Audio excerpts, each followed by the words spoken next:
And Volkswagen's search for a driver lineup in their first full season in the WRC in 2013 has already begun. The German team will run 3 of sister firm Skoda's Fabia S2000 cars on 5 events this season, beginning in Finland. Their Dakar winner Nasser Al-Attiyah is expected to drive one of the cars, with the other 2 seats to be filled by a selection of young talent. The FIA have announced the 2012 calendar, which will include the world's oldest events, the Monte Carlo Rally. The French Alpine Classic returns to the sport's top level after an absence of 3 years in its traditional slot as the season opener. The proposed new Abu Dhabi event has not been included until it can run as a candidate round, while Italy returns to the new 13-round calendar, and Great Britain switches to a September slot, pushing the Spanish round down to the season closer.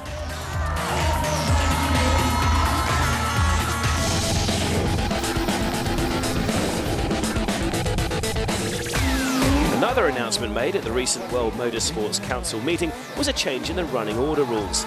Much speculation and debate has taken place in the service park over the past couple of years about the ideal way to deal with the issue of running order to stop final stage tactical manoeuvres and slowing down. I think actual situation is not the best one because if you look on the sport side, it's not fair because the leader of the championship is always losing some time and is penalized by road cleaning. So I think it's good to find a new solution. So many things have changed. Like a few years ago when we still had all the tire choice and we could cut the tire, you didn't lose so much to be first car on the road when you can choose the compound and cut the tire. But nowadays you do lose because you can't do anything with the tires. So tactics are definitely there. Well, I think we have to first of all look at why we're running the current system. When there was the loss of all the other manufacturers, it became very predictable what would happen.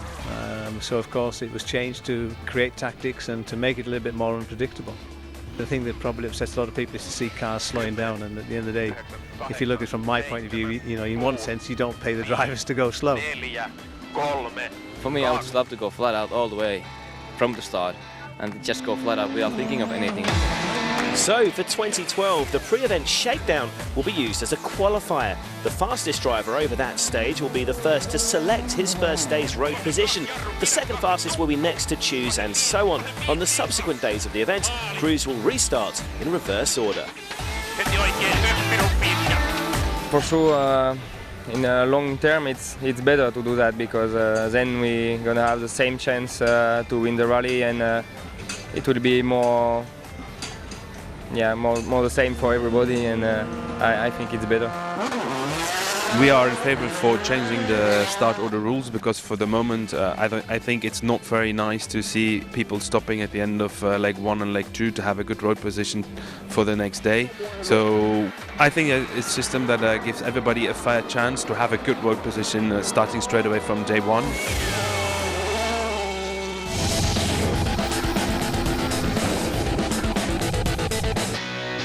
2011 marks the 57th Acropolis Rally, almost an ever-present on the WRC calendar since the start of the World Championship in 1973.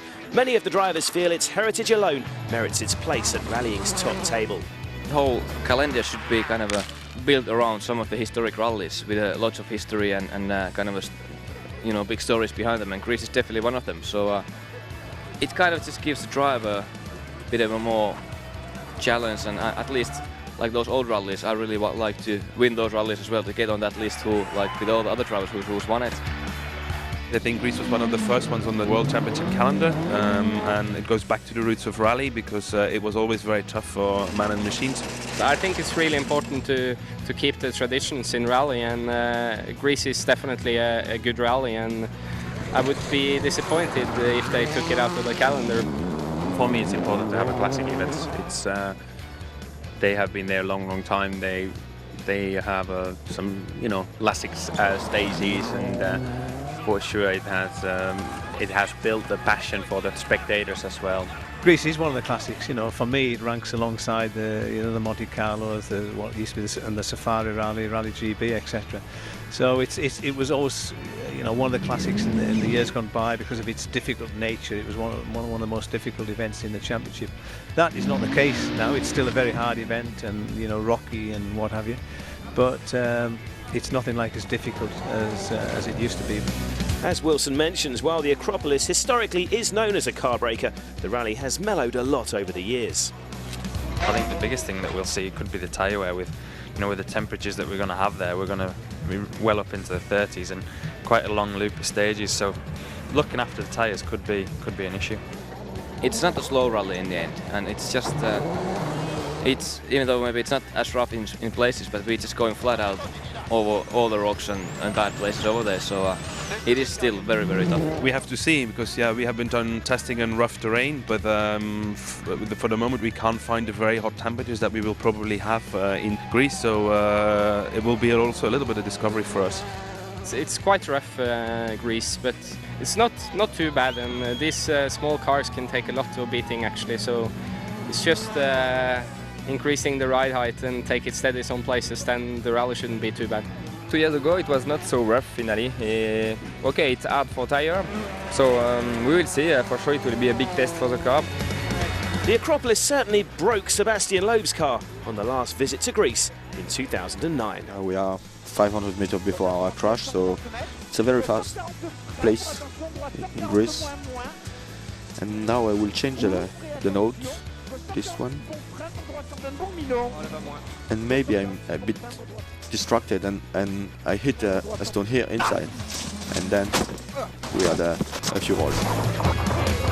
The world champion does have 2 Greece wins to his name despite that rare crash, but even the peerless Frenchman can't match the record of Ford, who with 13 Acropolis victories since the World Championship started have twice as many wins as any other manufacturer.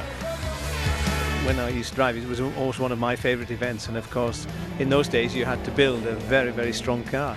And I think that's, we've been really lucky that the Focus was really strong. Even the very first Focus on 99 was really strong in those conditions. It was basically it was a tank. I mean, it was so strong. I mean, you look, it won Safari twice, it won Greece I don't know how many times. So I think it came from the strength, and back then the rally was still very, very rough, so that was what you needed in a car. Well, we always managed to build a very strong and reliable car, and somehow in Greece it always just proves to be right. So let's hope that we can just keep up with that record. We put a lot of effort into trying to win those type of events, and I'm really pleased to say that obviously we've had a great track record on it, and let's see how we can do there with the new Fiesta.